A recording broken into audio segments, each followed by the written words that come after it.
فَإِذَا قَرَأْتَ الْقُرْآنَ فَاسْتَعِذْ بِاللَّهِ مِنَ الشَّيْطَانِ الرَّجِيمِ بسم اللہ الرحمن الرحیم۔ آج ہم سورۃ البقرہ کی آیت نمبر 17 پر بات کریں گے۔ آیت ہے کہ مَثَلُهُمْ كَمَثَلِ الَّذِي اسْتَوْقَدَ نَارًا فَلَمَّا أَضَاءَتْ مَا حَوْلَهُ ذَهَبَ اللَّهُ بِنُورِهِمْ وَتَرَكَهُمْ فِي ظُلُمَاتٍ لَا يُبْصِرُونَ کہ ان منافقوں کی روش اور ان کے ہولناک انجام پر جو تبصرہ اللہ تعالیٰ نے آیت نمبر 16 میں شروع کیا تھا وہ آیت نمبر 17 میں بھی جاری ہے، اور اس آیت میں ایک اور بڑی خوبصورت اور عملی مثال دے کر اللہ تعالیٰ نے ان منافقین کی روش کو لوگوں پر واضح کیا ہے۔ اللہ تعالیٰ فرماتا ہے کہ مثلہم کمثل الذی، ان منافقوں کی مثال ایک ایسے بندے کی سی ہے، ایک ایسے شخص کی سی ہے، ذِسْتَوْقَدَ نَارًا، جس نے گھپ اندھیرے میں، شدید اندھیرے میں کسی ترکیب سے کوئی تھوڑی سی آگ جلا لیتا ہے، تو اس سے کیا ہوتا ہے کہ فَلَمَّا أَضَاءَتْ مَا حَوْلَهُ، تو اچانک ہر طرف اس سے بہت زیادہ روشنی پھیل جاتی ہے اور وہ خوش ہو جاتا ہے، اور اس کا خیال یہ ہوتا ہے کہ یہ روشنی اب ہمیشہ اس کے ساتھ رہے گی اور اس کے اجالے میں وہ ہمیشہ اپنا راستہ ٹھیک ٹھیک چلتا رہے گا۔ مطلب یہ کہ یہ لوگ اپنے اس منافقانہ طرز عمل سے جھوٹ موٹ کے مسلمان بن کر، مسلمانوں میں گھل مل کر نہ صرف ان فائدوں سے موج اڑا رہے ہوتے ہیں جو مسلمان بننے کی صورت میں ان کو حاصل ہو سکتا ہے، بلکہ دین اور اسلام کے دشمنوں کے ساتھ بھی یارانہ رکھ کے اپنے طور پر جہاں اپنا مستقبل محفوظ کر رہے ہوتے ہیں، وہیں ان دشمنوں کی جھوٹی اور فریب کار امید پر بڑے مطمئن رہتے ہیں کہ ان کا حال بھی درخشاں ہے اور ان کا مستقبل بھی روشن ہے۔ یہ ہے وہ روشنی جس کی مثال اللہ تعالیٰ نے دی ہے کہ جب انہیں کوئی کہیں سے ایسا بندوبست حاصل ہو جائے کہ یہ گھپ اندھیرے میں ذرا سی آگ جلا دیں تو اس سے اچانک ہر طرف بہت زیادہ روشنی پھیل جاتی ہے، لیکن اگلے جملے میں اللہ تعالیٰ کہتا ہے کہ ذَهَبَ اللَّهُ بِنُورِهِمْ، کہ اللہ کا نظام ہمیشہ میرٹ پر کام کرتا ہے، اور اس قسم کی فریب کاری سے وقتی طور پر تو فائدے حاصل کیے جا سکتے ہیں اور کچھ وقت کے لیے تو اپنے لیے اطمینان اور خوشی کا سٹیج سجایا جا سکتا ہے، لیکن اس سارے بندوبست کے پاؤ ہی نہیں ہوتے کہ وہ وقت کے ساتھ اور خود ان لوگوں کے ساتھ آگے چل سکیں۔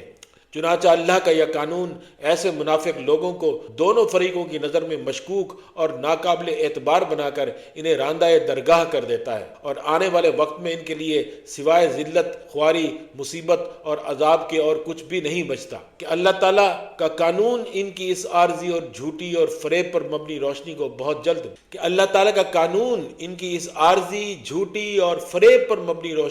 بہت جلد بجھا دیتا ہے۔ ذَهَبَ اللَّهُ بِنُورِهِمْ، ختم کر دیتا ہے، اور جس گھپ اندھیرے سے انہوں نے اپنی اس منافقانہ روش کا آغاز کیا تھا، آخر میں اسی گھپ اندھیرے میں یہ ٹامک ٹوئیاں مارتے رہ جاتے ہیں۔ وَتَرَكَهُمْ فِي ظُلُمَاتٍ، اور اللہ ان کو ترک کر دیتا ہے، چھوڑ دیتا ہے انہی اندھیروں میں۔ ان کے لیے زندگی میں پھر کوئی رنگ، کوئی روشنی باقی نہیں رہتی۔ مصیبتیں جب ان کا گھر دیکھ لیتی ہیں، عذاب جب ان کے سر پر قیامت بن کر ٹوٹنا شروع ہو جاتا ہے، تو انہیں کچھ بھی نظر آنا بند ہو جاتا ہے، انہیں اپنی پڑ جاتی ہے اور اسے بھی نہیں سنبھال سکتے، اور یوں ان کی داستان بھی نہیں ملتی داستانوں میں۔ یہ مطلب ہے لا یبصرون کا۔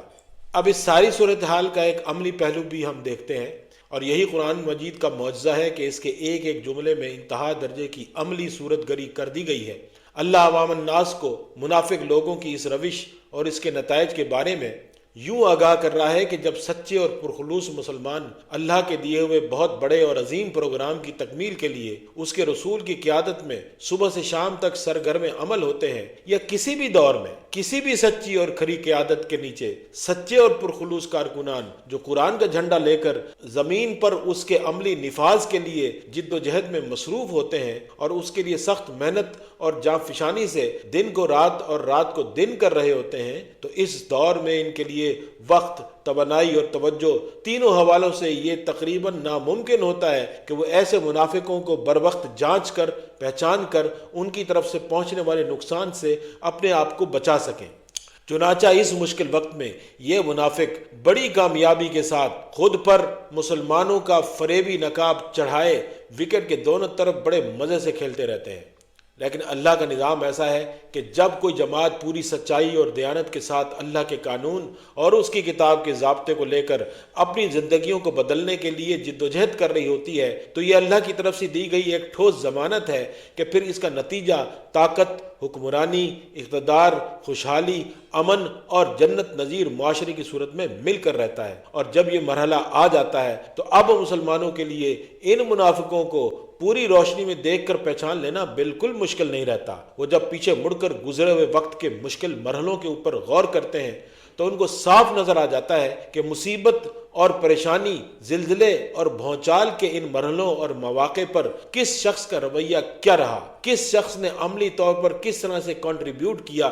کس نے کس طرز عمل کا مظاہرہ کیا، کس نے وقت پڑنے پر اللہ کے دین اور قرآن کے نفاذ کے لیے اپنی جان اور مال دونوں کو قربان کرنے کی خاطر پیش کر دیا، کس نے محض ہیلوں سے، بہانوں سے، اپنی لچھے دار باتوں سے گریز کی راہیں اختیار کی اور اس کوشش میں رہے کہ ایمان کے اس راستے پر کسی عملی مشکل اور چیلنج کا سامنا ان کو نہ کرنا پڑے۔ یہ سب کچھ ایک روشن اور دو ٹوک ریکارڈ کے طور پر مسلمانوں کے بھی سامنے ہوتا ہے، کافروں کے بھی سامنے ہوتا ہے اور خود ان منافقین کے بھی سامنے ہوتا ہے۔ چنانچہ اس موقع پر اور اس نقطے پر اور وقت کے اس موڑ کے اوپر یہ منافق چھٹ کر بالکل علیحدہ اور بیان ہو جاتے ہیں۔ کافر تو پہلے ہی اپنی سرعام دشمنی اور علل اعلان مخالفت کی وجہ سے پہچانے جا رہے ہوتے ہیں۔ اللہ کی طرف سے نصرت، کامیابی، طاقت اور اقتدار مل جانے کے بعد یہ منافق بھی کھل کر سامنے آ چکے ہوتے ہیں، اور اب اس سٹیج کے اوپر ان منافقوں کے لیے دوہری مصیبت ہوتی ہے۔